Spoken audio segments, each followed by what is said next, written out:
इबलीस की नस्ल की इब्तदा जिस जिन से हुई उसका नाम तारानोस कहा जाता है।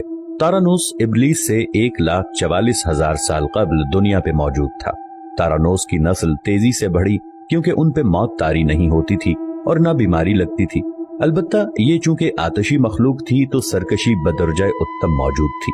इस जिन्नों की नस्ल को पहली मौत फरिश्तों के हाथों पैदाइश के 36,000 साल बाद आई, जिसकी वजह सरकशी थी। यहाँ पहली बार मौत की इब्तदा हुई।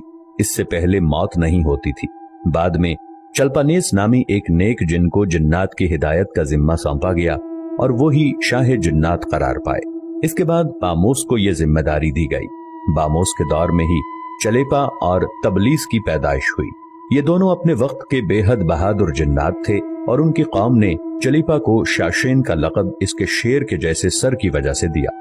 इन दोनों जिन्नात की वजह से सारी कौम कहने लग गई कि हमें उस वक्त तक कोई हरा नहीं सकता जब तक शाशेन और तबलीस हमारे दरमियान मौजूद हैं। इन दोनों की वजह से कौम के जिन्नात आसमान तक रसाई करने लगे और तीसरे आसमान पर जाकर शरारत कराते थे।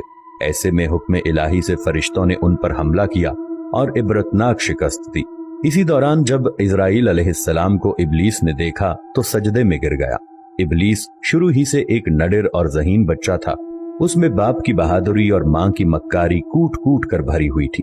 उसने मलाइका के साथ जाकर तौबा का बाकायदा ऐलान किया और फिर फरिश्तों से फैज़ इल्म हासिल करने लगा।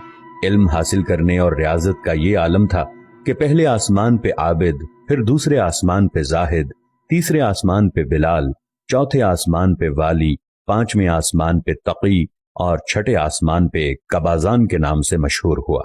ये वो वक्त था जब ये फरिश्तों को सिखाता था। सातवें आसमान पे इबलीस बुक़्क़ाए नूर में रहा। हफ्त अफलाक के सब मलाइका का मुअल्लिम करार दिया गया। यहां तक पहुंचकर इबलीस ने अपनी आजजी और रियाजत की इंतहा कर दी। कमोबेश इबलीस ने 14,000 साल अर्श का तवाफ किया। यहां उसने फरिश्तों में उस्ताद सरदार अज़ाज़ील के नाम से शोहरत पाई।